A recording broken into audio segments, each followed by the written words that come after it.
secret weapon ko.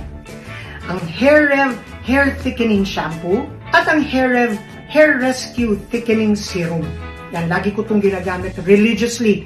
Daily po yan. After 3 weeks, I noticed tumutubo na talaga yung baby hair ko. Kita ko may mga bago akong buhok. Sabi ko, nakakatuwa talaga dahil, di ba? Nagkakaroon ka ng bagong buhok eh. And then, nagiging mas full, mas thick yung buhok ko.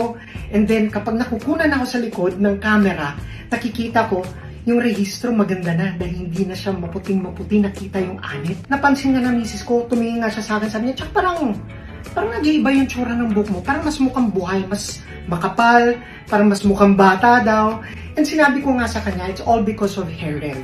So nakakatuwa lang talaga dahil meron pala talagang produkto na sobrang effective talaga for hair fall and for hair strengthening. Highly recommended ang Hair Rev. I'm sure hindi po kayo madidisappoint at hindi rin po ako mapapahiya sa inyo. The best po talaga. Promise po yan.